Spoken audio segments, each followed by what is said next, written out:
Dijo Dios a Jacob, levántate y sube a Betel y quédate allí y haz allí un altar al Dios que te apareció cuando huías de tu hermano Esaú. Entonces Jacob dijo a su familia y a todos los que con él estaban, quitad los dioses ajenos que hay entre vosotros y limpiaos y mudad vuestros vestidos. Y levantémonos y subamos a Betel y haré allí altar al Dios que me respondió en el día de mi angustia y ha estado conmigo en el camino que he andado.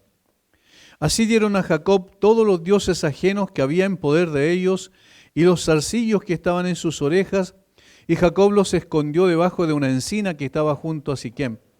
Y salieron, y el terror de Dios estuvo sobre las ciudades que había en sus alrededores, y no persiguieron a los hijos de Jacob. Y llegó Jacob a Luz, que está en tierra de Canaán, esta es Betel, él y todo el pueblo que con él estaba. Y edificó allí un altar y llamó al lugar El Betel, porque allí le había aparecido Dios cuando huía de su hermano. Entonces murió Débora, ama de Rebeca, y fue sepultada al pie de Betel debajo de una encina, la cual fue llamada Alon Bacut. Apareció otra vez Dios a Jacob cuando había vuelto de Padam Aram y le bendijo. Y le dijo Dios, tu nombre es Jacob, no se llamará más tu nombre Jacob, sino Israel será tu nombre, y llamó su nombre Israel. También le dijo Dios, yo soy el Dios omnipotente, crece y multiplícate. Una nación y conjunto de naciones procederán de ti y reyes saldrán de tus lomos.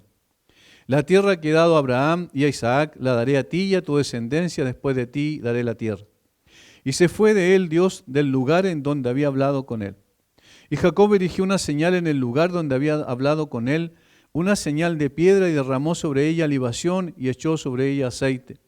Y llamó Jacob el nombre de aquel lugar donde Dios había hablado con él, Betel.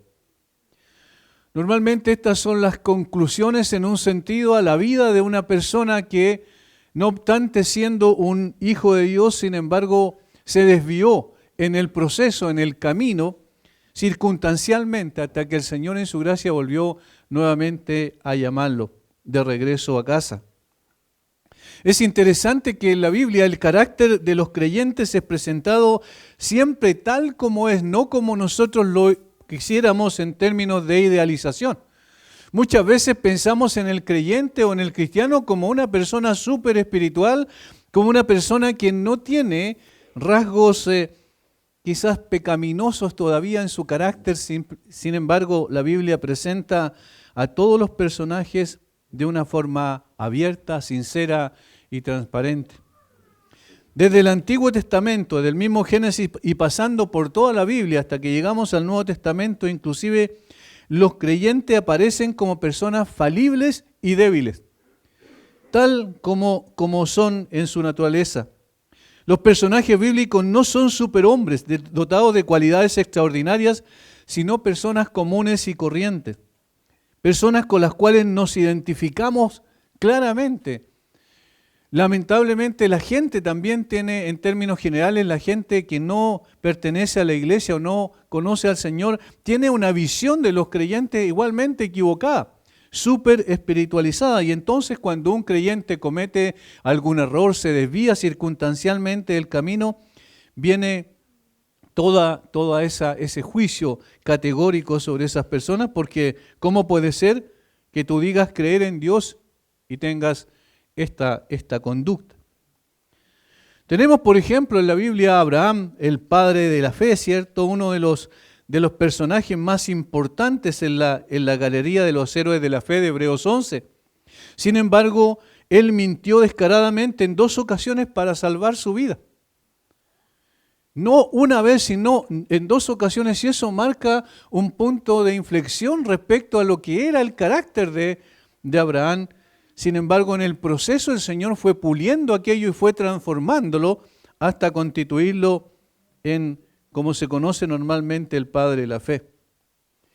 Tenemos también la misma situación de su hijo Isaac. De igual manera siguió el parámetro de su padre en este aspecto, lamentablemente, y también mintió con el mismo propósito. Moisés, con la finalidad de ayudar a un israelita, un día asesinó a un egipcio. Eso dice la Escritura. David, el hombre conforme al corazón de Dios, como vimos la semana pasada, cometió adulterio y luego asesinó para cubrir su pecado, ¿recuerdan? El gran profeta Elías deseó su muerte cuando se deprimió por temor a la esposa de Acaz y fue y se encerró en una cueva. Y esto no hace más que mostrar o dejar de manifiesto el fracaso también del creyente frente a las demandas de Dios. Ningún creyente camina en forma absolutamente recta mientras estemos en este lado de la gloria. Siempre va a ser así. No quisiéramos que fuera así. No es una excusa esto para ver el carácter de los creyentes en la Biblia para pecar. Por supuesto que no. Sin embargo, refleja lo que somos como seres humanos. Y nosotros hemos visto esto una y otra vez en las predicaciones anteriores desde que comenzamos esta serie. El fracaso del hombre. Sin embargo, el triunfo de Dios es el que finalmente se impone.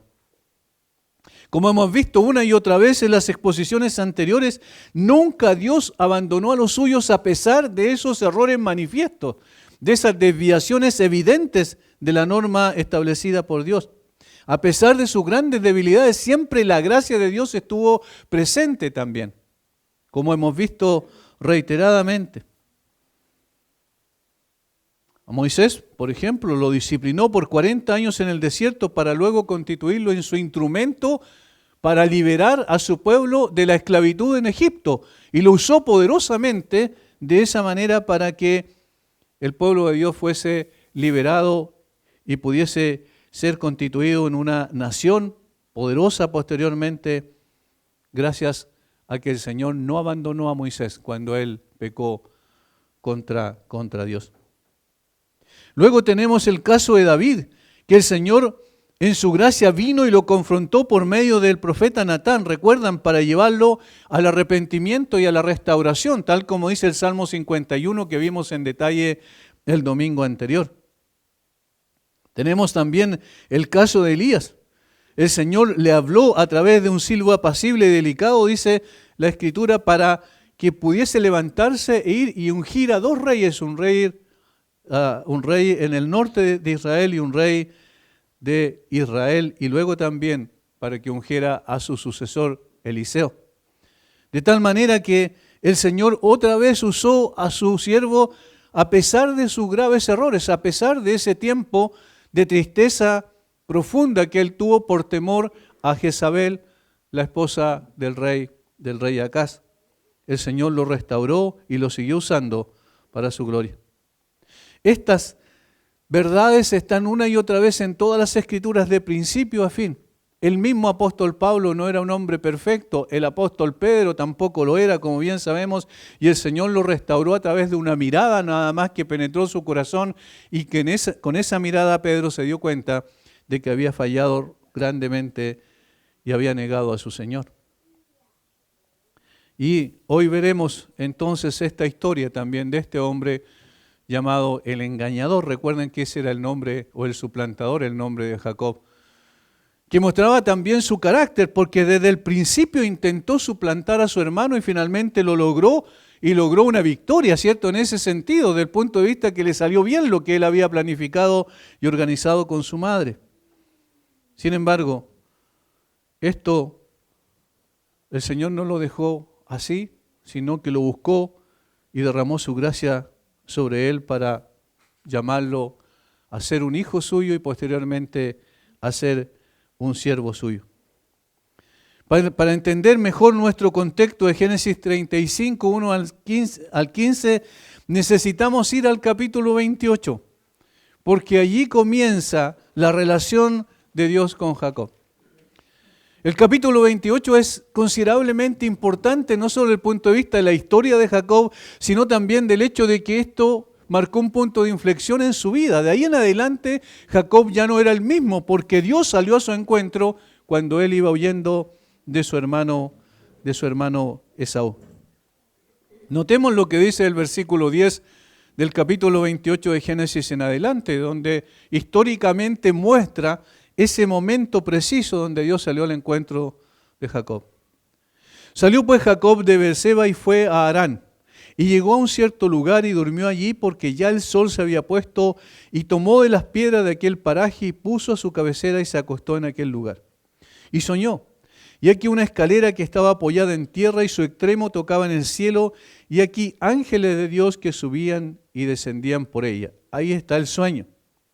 Y aquí Jehová estaba en lo alto de ella, el cual dijo, aquí está el mensaje: yo soy Jehová, el Dios de Abraham, tu padre, y el Dios de Isaac. La tierra en que estás acostado te la daré a ti y a tu descendencia. Será tu descendencia como el polvo de la tierra, y te extenderás al occidente, al oriente, al norte y al sur. Y todas las familias de la tierra serán benditas en ti y en tu simiente.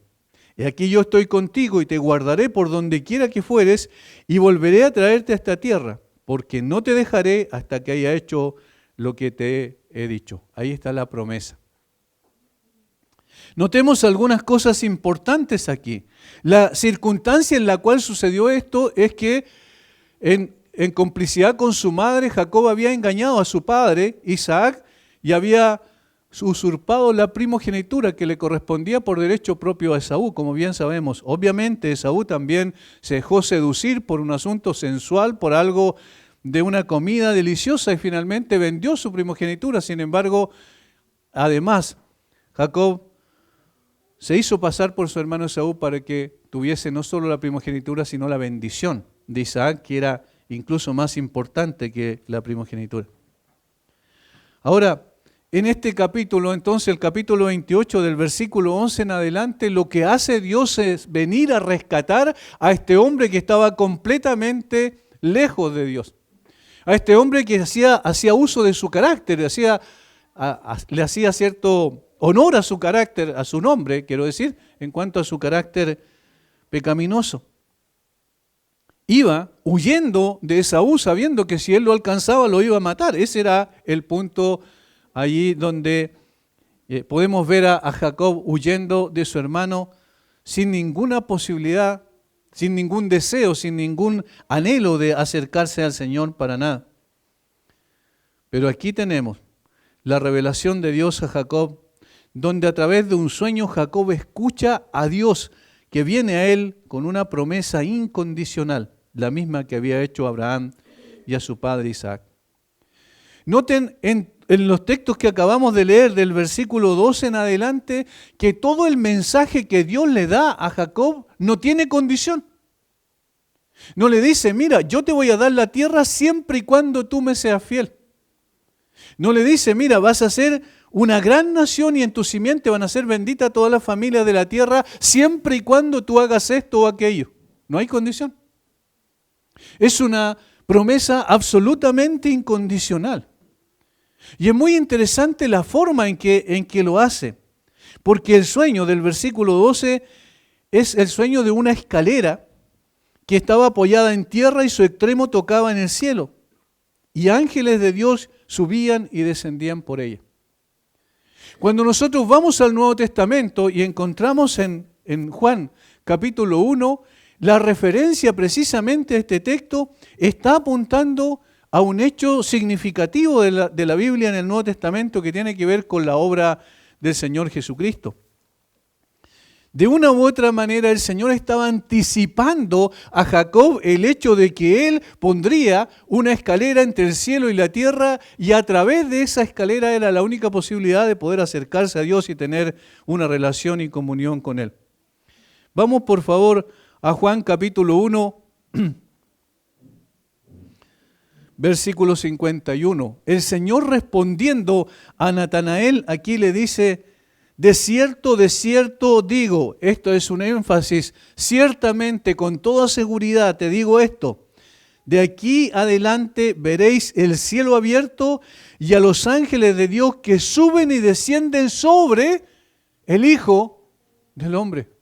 Es exactamente la misma visión de Jacob, pero ahora el Señor está diciendo, mira, desde aquí en adelante, Natanael, tú vas a ver el cielo abierto y a los ángeles de Dios que suben y descienden sobre el Hijo del Hombre. ¿Quién es entonces esta escalera? Es el mismo Señor Jesucristo.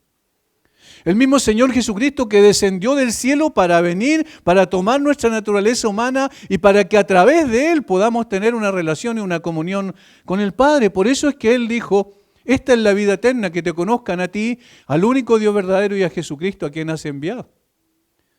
Por tanto, Jacob estaba teniendo una anticipación de la revelación más importante, la revelación personal de Dios en la persona de su Hijo, el Señor Jesucristo, que venía a realizar la tarea y la obra que nadie podía hacer por su cuenta. Por eso Él la hace como nuestro intercesor, como nuestro mediador entre Dios y los hombres. Esa es la escena que tiene Jacob delante de sus ojos a través de este sueño. Y entonces, en base a eso, el Señor le hace esta promesa. Notemos cuáles son las características de esta promesa. Primero, es una promesa material. La tierra en que estás acostado te la daré a ti y a tu descendencia. Lo mismo que le había prometido a Abraham, lo mismo que le había prometido a Isaac. También hay una característica singular de la promesa, que además de ser una promesa material, es una promesa demográfica, es decir, de gente, de pueblo.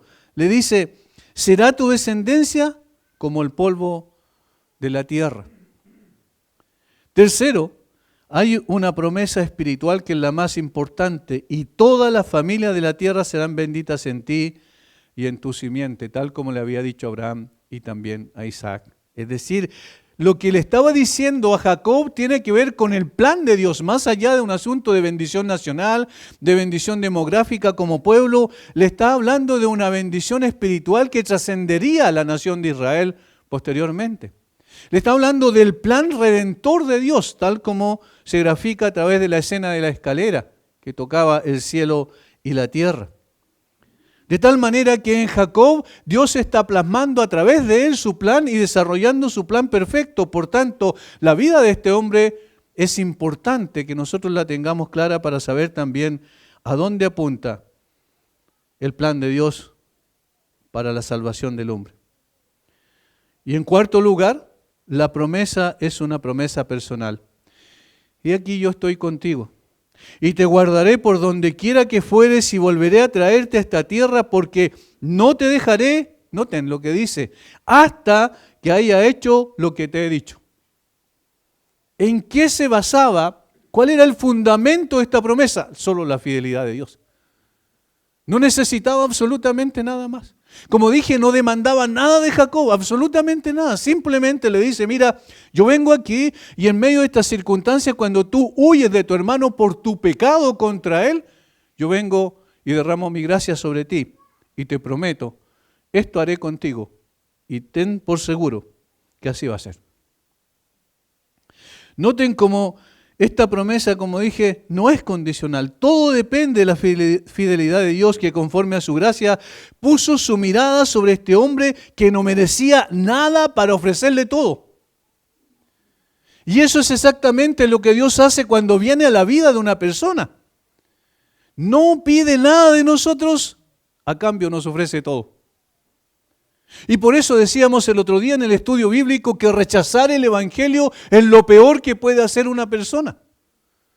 Porque está rechazando algo que donde Dios se compromete a justificarlo, a perdonar sus pecados, a salvarlo de la condenación eterna. Sin embargo, cuando este mensaje viene, la persona permanece indiferente o simplemente lo rechaza en forma categórica, perdiendo consigo la posibilidad de tener una relación genuina con Dios, no solo en esta tierra, sino en la eternidad.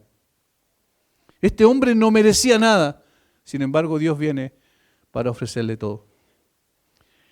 Lo que es la vida de Jacob es la evidencia del fracaso humano otra vez, pero a través de la gracia de Dios el triunfo divino.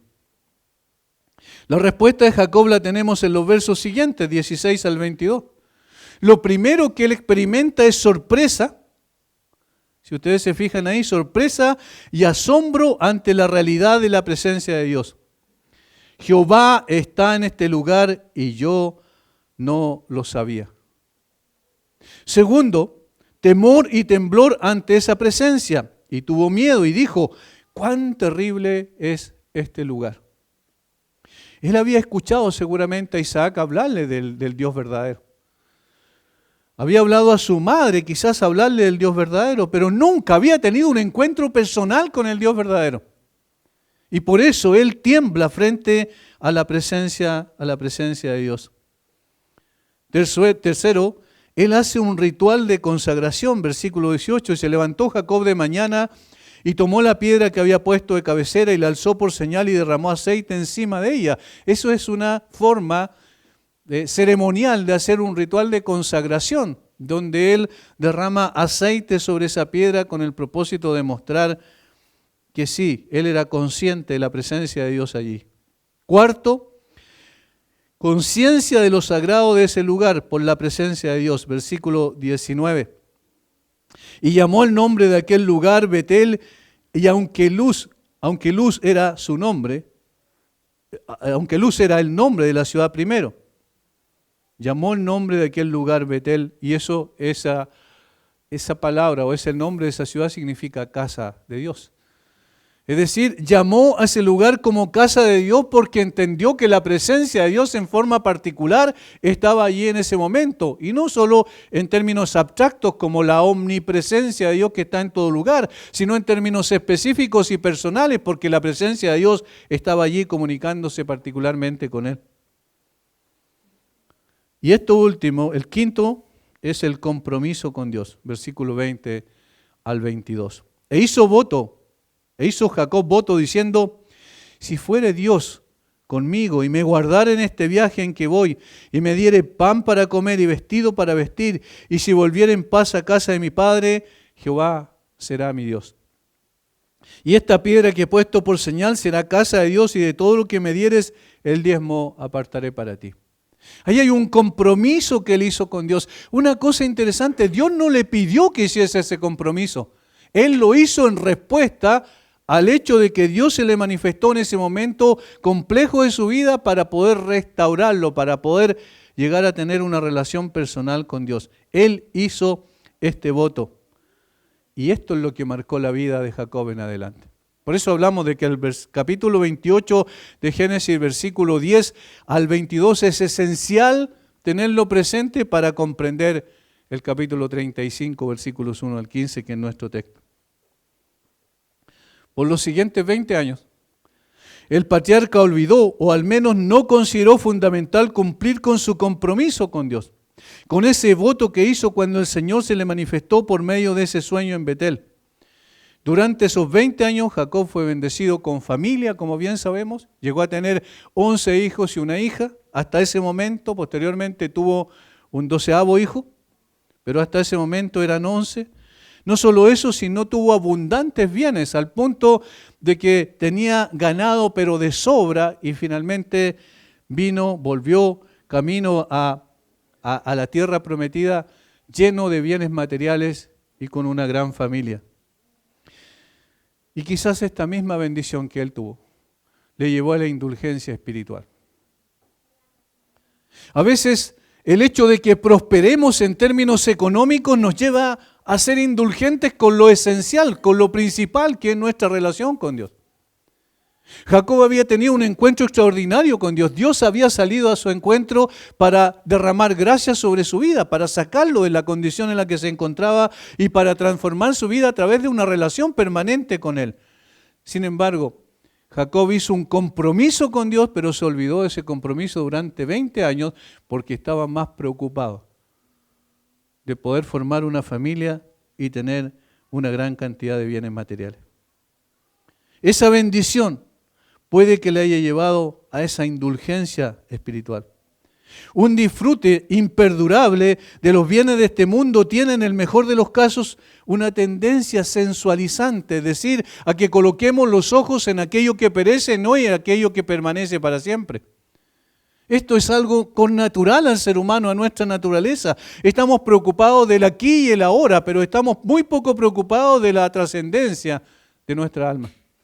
Estamos preocupados de vivir de acuerdo a lo que tenemos aquí y a disfrutar de lo que tenemos aquí, pero nos olvidamos de que no fuimos concebidos para esta tierra, sino para el cielo. Y por eso, entonces, Jacob se empezó a alejar alejar de Dios. Hermanos, en el último tiempo es evidente que nuestro país en los últimos 30 o 35 años ha experimentado un crecimiento económico como nunca antes se había visto en la historia del país. Y entre más cosas hemos tenido, más ateísmo hay en este país.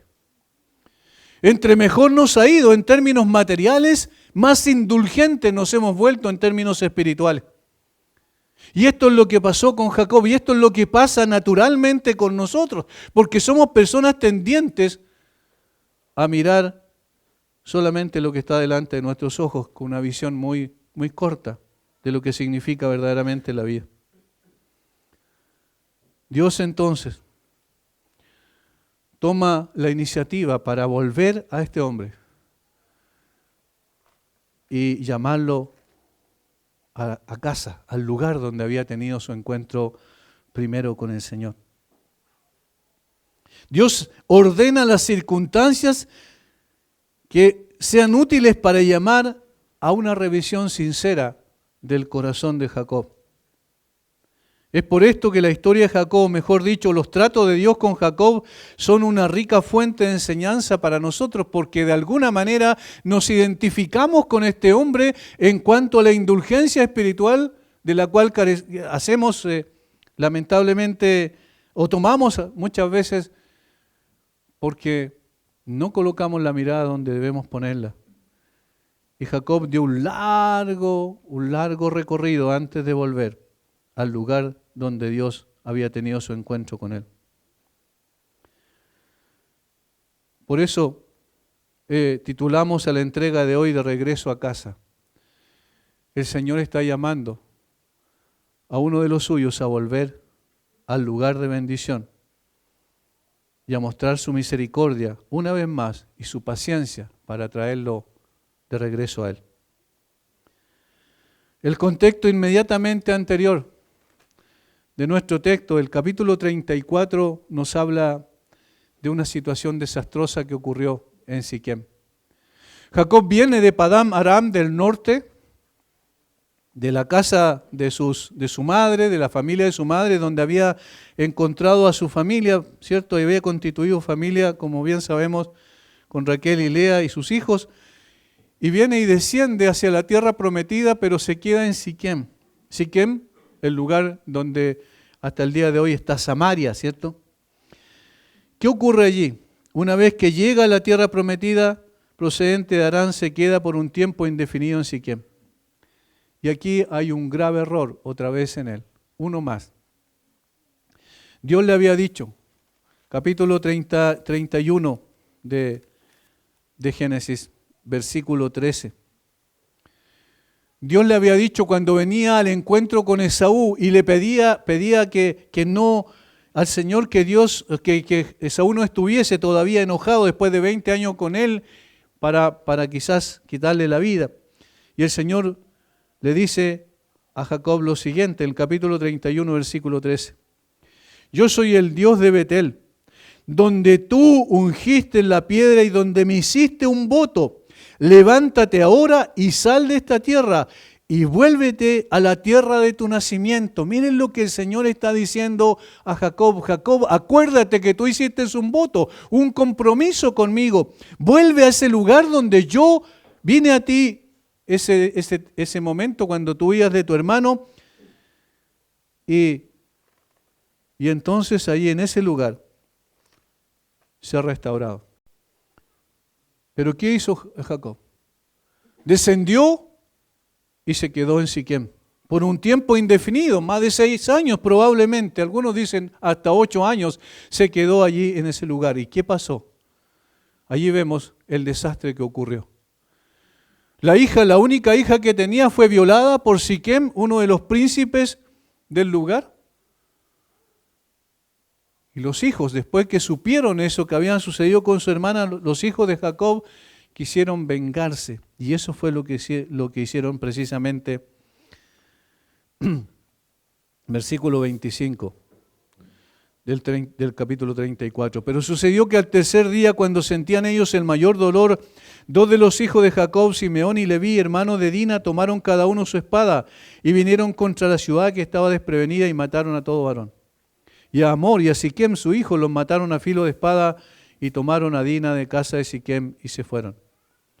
Y los hijos de Jacob vinieron a los muertos y saquearon la ciudad por cuanto habían amancillado a su hermana.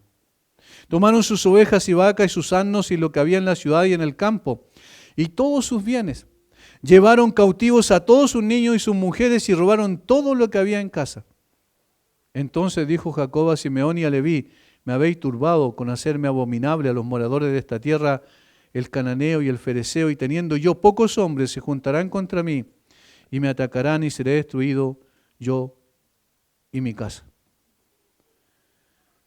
¿Cuál es el problema? ¿Cuál es la causa de este problema del capítulo 34? Y justamente antecede a lo que vamos a ver en el versículo 35. La causa es que él no había querido cumplir el voto que había hecho con Dios.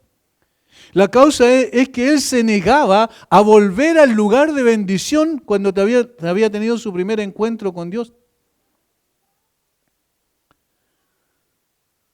Todo este mal podría atribuirse fácilmente a esa única causa, la desobediencia de Jacob.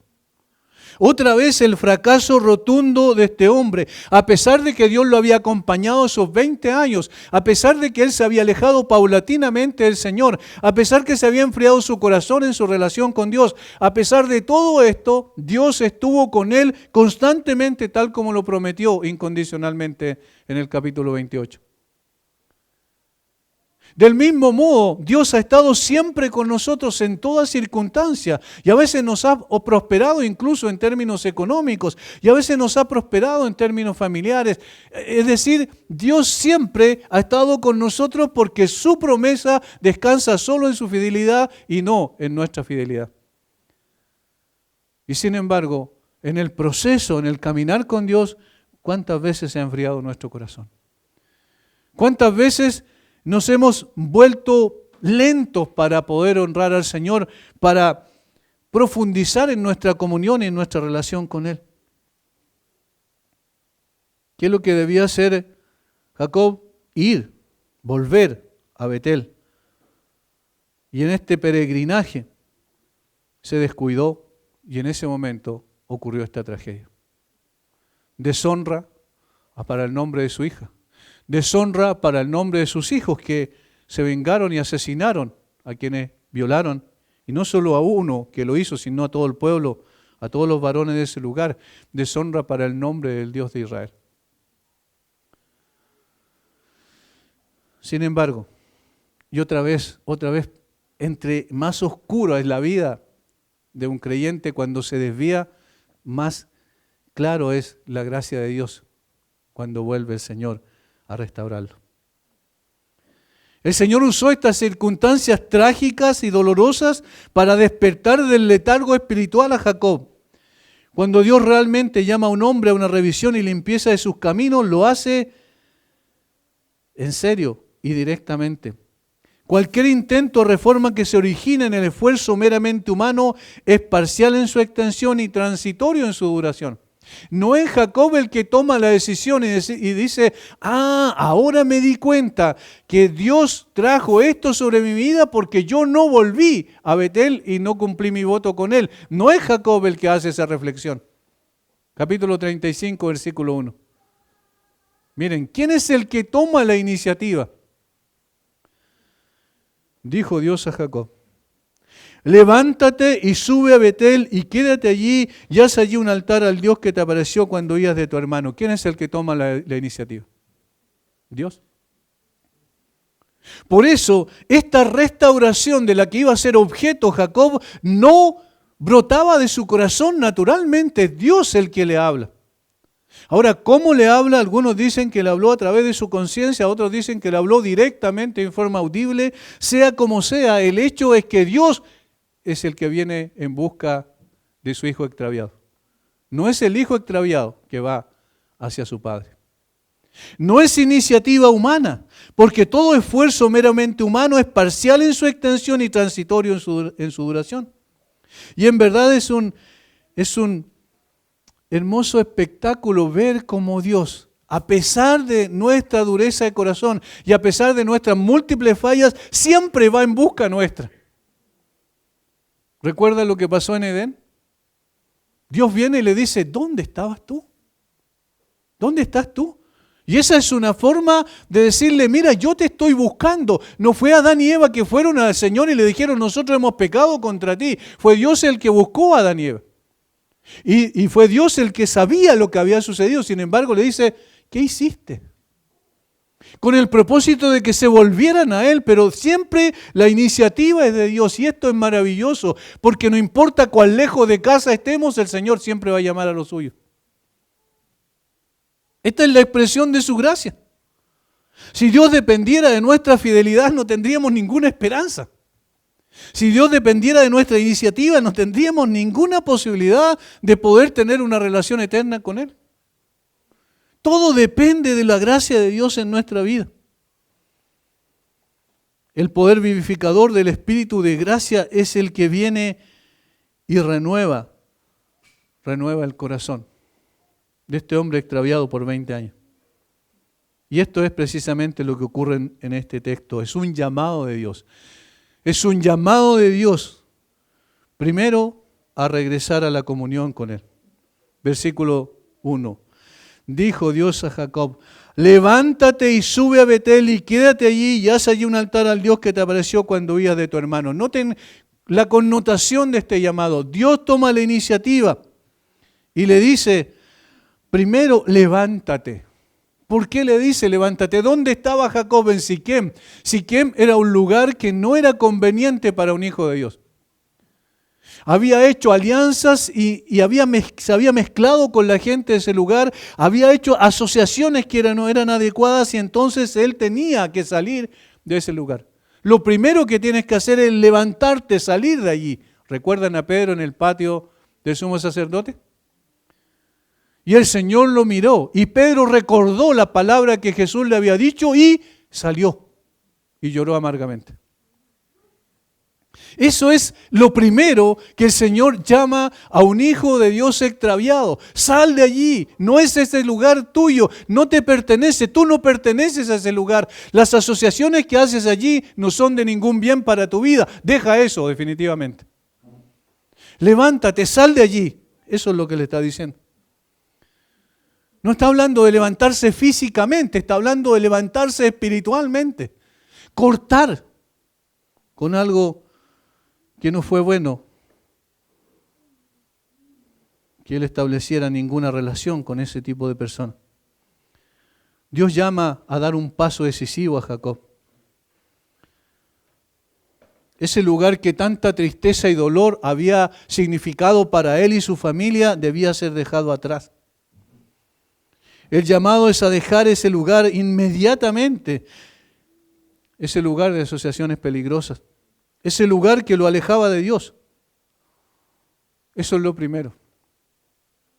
Para que exista una restauración espiritual adecuada es necesario tomar una determinación, levantarse, salir de ese lugar.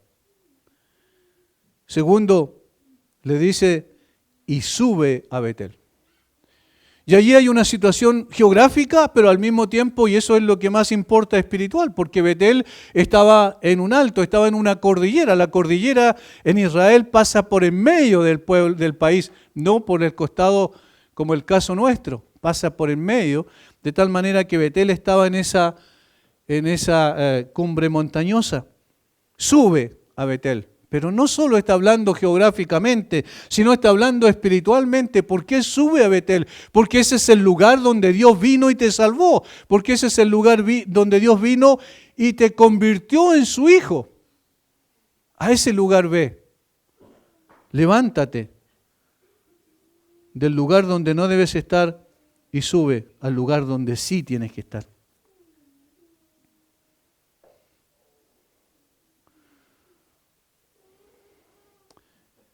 Hermanos, ¿cuánto tiempo hace que el Señor nos salvó? ¿Cuánto tiempo hace que el Señor vino a nuestra vida? Cada uno tiene su historia personal a ese respecto.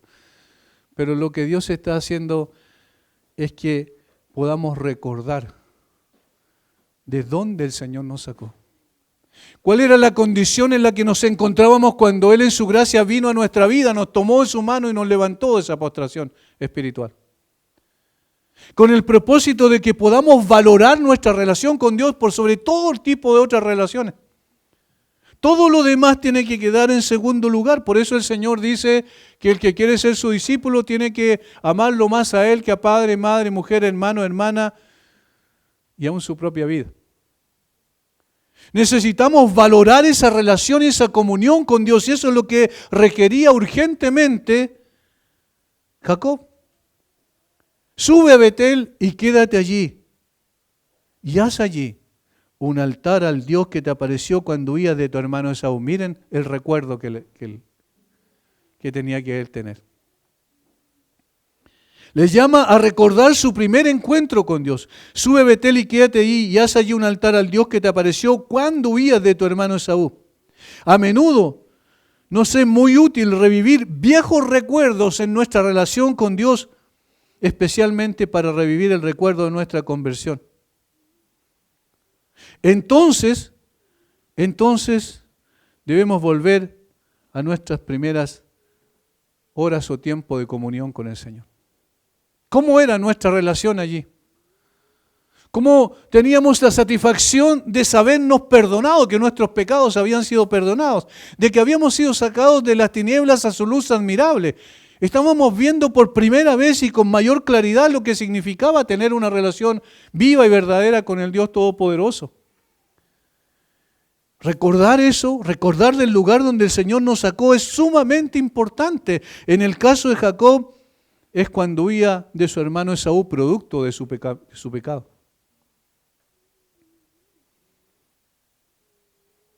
Los viejos sentimientos deben ser reavivados en nosotros y nos recuerdan que allí Dios nos sacó de nuestra condición de perdición. Debemos recordar dónde estábamos cuando el Señor vino a nuestra vida y nos libró de nuestro pecado y nos llevó a una relación maravillosa con Él. Lo que Dios está haciendo con Jacob entonces, habiendo tenido paciencia durante 20 años con él, es haciendo un llamado imperativo para que él salga del lugar donde no debía estar y vaya al lugar donde siempre debía estar, que le recordaba su comunión con el Dios vivo y verdadero. Segundo, es un llamado a despojarse de todo pecado. Versículo 2. Y 3. Entonces Jacob dijo a su familia y a todos los que con él estaban: quitad los dioses ajenos que hay entre vosotros y limpiaos y mudad vuestros vestidos y levantémonos y subamos a Betel y haré allí altar al Dios que me respondió en el día de mi angustia y ha estado conmigo en el camino que he andado. Ahora se empieza a aclarar la vista de Jacob, ¿lo notan? Sus pensamientos son más claros. Ahora no está turbado, ahora no está pensando en ir y quedarse allí en Siquem. No, ahora está pensando en ir efectivamente a Betel. Pero él sabe que antes de volver a revivir esa relación y esa comunión profunda con Dios, es necesario algo fundamental, que es despojarse de todo pecado. Entonces Jacob dijo a su familia y a todos los que con él estaban: quitad los dioses ajenos. Tenía que haber una reforma espiritual, necesariamente. Antes de emprender de regreso a la comunión con el Señor, requiere una santificación moral y una consagración espiritual. Quiten los dioses ajenos que hay entre ustedes. Límpiense y muden sus vestidos antes de volver a restaurar el verdadero culto al Señor. En Betel era necesario, más bien imprescindible, que Jacob y los suyos se despojaran de todo rastro de idolatría. Durante mucho tiempo su familia había mantenido entre sus enseres algunos figuras de dioses pequeños que habían sacado de la casa de Labán, en el caso Raquel, ¿cierto?, su esposa. Y entonces eso debía ser quitado definitivamente. Una cosa interesante, no vemos aquí que Dios le dijo que hiciera eso. Él tomó la iniciativa de hacer eso. ¿Por qué? Porque recuerdan cuando Dios se manifestó ahí en el capítulo 28 de Génesis a través del sueño, dice que la primera reacción de Jacob fue de temor. ¡Cuán terrible es este lugar! ¿Por qué era tan terrible este lugar? Si era el Dios de amor que venía a ti, porque el Dios de amor era también el Dios santo. Y por eso su temblor implica que él entendió claramente que la relación que debía tener con Dios era una relación de santidad. Y en consecuencia él toma la iniciativa y dice, no podemos volver a Betel sin antes despojarnos de todo aquello que impida una comunión correcta con Dios. No podemos ir a Betel y seguir con nuestros dioses escondidos en nuestros enseres. Saquemos aquello que perturbe nuestra vida. Y hermanos, eso es lo que significa la restauración. Cuando Dios vuelve otra vez con su paciencia, aunque andemos años fuera o lejos del Señor, haciendo nuestra vida, viviendo como queramos, si somos hijos de Dios verdaderamente, el Señor va a llamarnos un día y nos va a restaurar. Pero en esa restauración tiene que haber una limpieza y dejar todo aquello que ha sido el objeto de nuestra adoración durante ese tiempo. Y no solo eso, sino también tenían que quitarse los vestidos, cambiarse los vestidos, mudad vuestros vestidos. Y esa es una forma de hablar de una reforma moral también. Una reforma espiritual, quitando todos los dioses ajenos, una reforma moral, quitando todo aquello que nos impida una relación correcta con Dios. En tercer lugar, es un llamado a restaurar el culto al Señor, versículo 3. Y levantémonos y subamos a Betel y haré allí altar al Dios que me respondió en el día de mi angustia y ha estado conmigo en el camino que he andado. Así dieron a Jacob todos los dioses ajenos que habían en poder de ellos y los zarcillos que estaban en sus orejas, y Jacob los escondió debajo de una encina que estaba junto a Siquem. Pasemos al versículo 6. Y llegó Jacob a Luz, que está en tierra de Canaán, está en Betel, él y todo el pueblo que con él estaba. Y edificó allí un altar y llamó al lugar el Betel, porque allí le había aparecido Dios cuando oía de su hermano. Aquí recién Jacob cumple su voto, su compromiso. Es un llamado a restaurar el culto al Señor. Ese que habíamos perdido por tanto tiempo. Esas cosas simples, sencillas, pero que significa que nos muestra hacia dónde está nuestro corazón, cuál es lo principal en nuestra vida. Levantémonos y subamos a Betel. Allí haré altar al Dios que me apareció cuando oía de mi hermano Esaú. Tal como Dios lo había mandado, Jacob determina construir un altar en honor a Dios, aquel que por pura gracia se le manifestó en Betel 20 años atrás, para librarlo de una muerte segura en manos de su hermano, a quien había defraudado. Él no solo estaba dispuesto, sino que cumplió con lo comprometido. Casi uno se puede imaginar el deleite agradecido de Jacob al contemplar aquellas piedras, entre las cuales estaba seguramente aquella en la cual se había acostado hacía 20 años y había reposado su cabeza.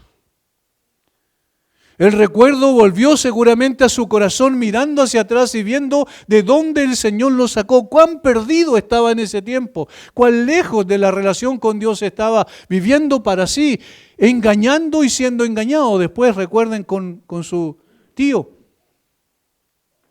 Es decir, este hombre allí entendió que volver otra vez a restaurar la relación y la comunión con Dios es lo esencial en la vida de un creyente.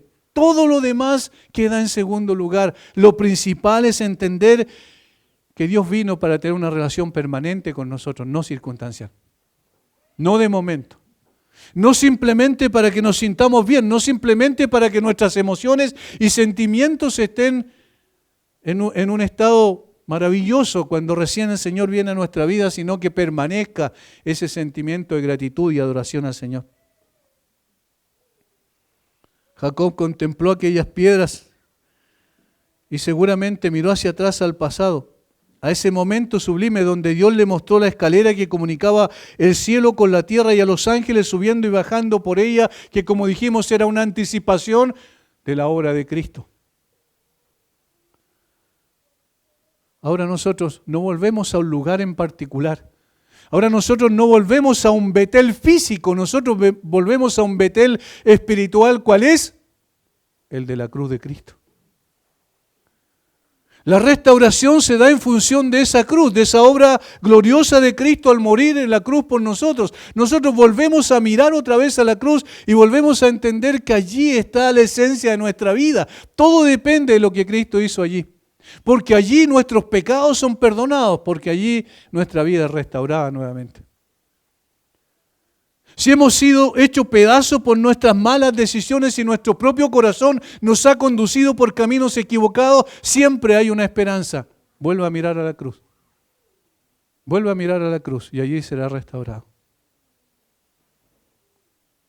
Ahora en el presente estaba en el mismo lugar, respondiendo al llamamiento de Dios y construía un altar de adoración al Señor. Puede uno pensar en que se regocijaba al volver a restaurar su comunión con Dios. Y podía confiar plenamente que su futuro también estaba asegurado porque su futuro estaba en manos de este Dios, el Dios de Betel. El Dios que había aparecido un día en su vida y vino para sacarlo de la condición de perdición en la que se encontraba. Y ahora viene para restaurar su comunión con Él. Versículo 9. Esto es lo cuarto y último, es un llamado a la bendición de Dios. Es un llamado a la bendición de Dios. Apareció otra vez Dios a Jacob cuando había vuelto de Padán Aram y le bendijo. Y luego entonces enumera la bendición. Y le bendijo. Fíjense que Dios no cambia su promesa, Dios no cambia su plan y su propósito. A pesar de nuestras muchas fallas, Dios sigue tratando con nosotros. Y Dios sigue cumpliendo su plan en nosotros. La primera bendición que acompañó el llamado de Dios a restaurar la comunión con Él fue su protección. Volvamos un poquito al versículo 5. Una vez que Jacob decidió volver a Betel, esto ocurrió. Y salieron y el terror de Dios estuvo sobre las ciudades que había en sus alrededores y no persiguieron a los hijos de Jacob. Esta bendición es la bendición de la protección de Dios sobre los suyos. Dios que ordenó a Jacob también lo protegió en su viaje. Se impidió que el pueblo persiguiera a los hijos de Jacob, lo que naturalmente habrían hecho por vengar la muerte o la matanza de los de Siquem. Y partieron y el terror de Dios estaba sobre las ciudades que estaban alrededor de ellos. Cuando los caminos del hombre agradan al Señor, aún a sus enemigos, hace estar en paz con ellos. Y ahora que Jacob ha decidido arreglar las cosas, entonces puede estar seguro de la protección de Dios sobre su vida. Segundo, las viejas promesas fueron renovadas. Todo lo que Dios le había dicho anteriormente a modo de promesa, ahora estaba consolidado y confirmado. El nombre de Jacob había sido cambiado a Israel y ahora este honor se renueva aquí. Esto era para él una garantía de que todavía debería prevalecer. Para confirmar su fe, se asegura la suficiencia total de Dios para cumplir su promesa. Yo soy el Dios Todopoderoso. Yo soy el Dios Todopoderoso. Jacob, no tenga ninguna duda que yo voy a cumplir mis promesas, porque además de fiel, soy el Dios Todopoderoso.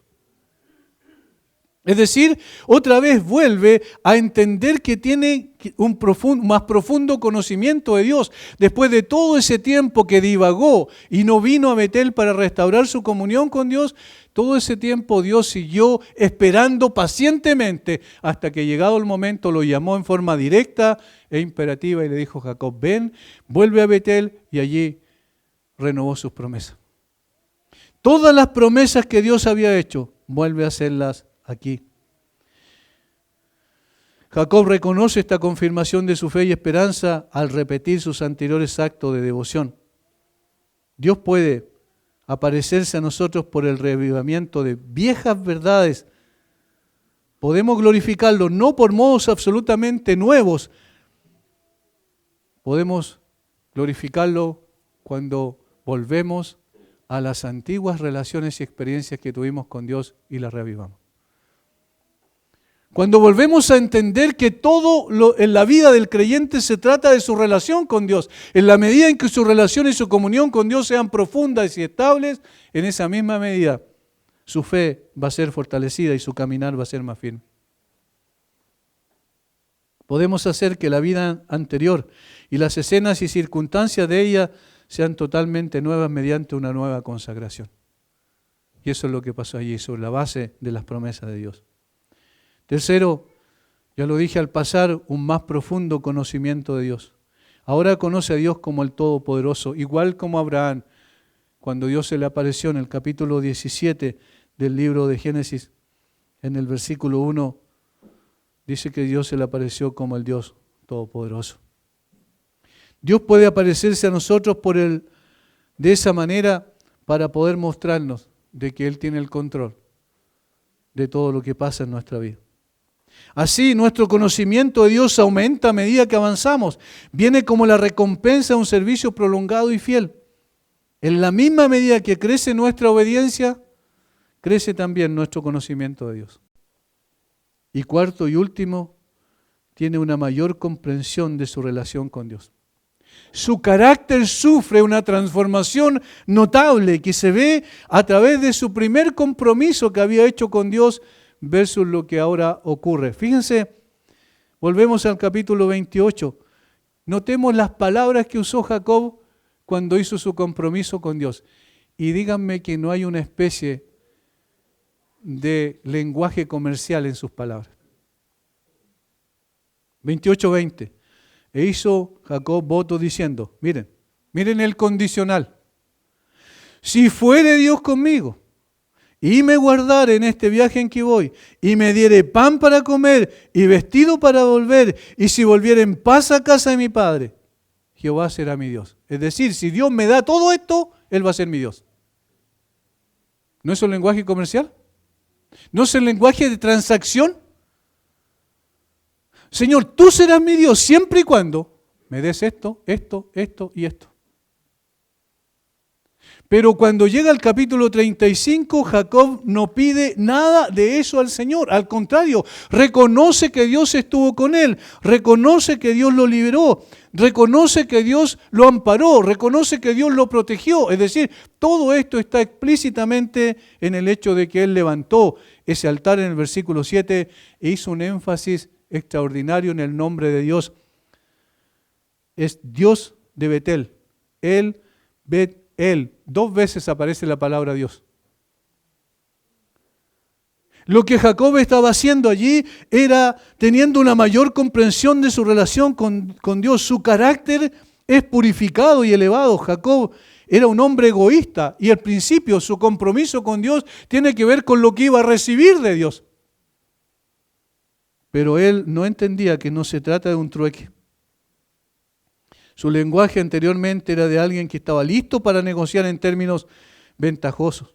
Porque aunque no podemos llevar sus palabras demasiado lejos, sin duda, a esto suena cuando él dice, si haces esto conmigo, entonces tú serás mi Dios.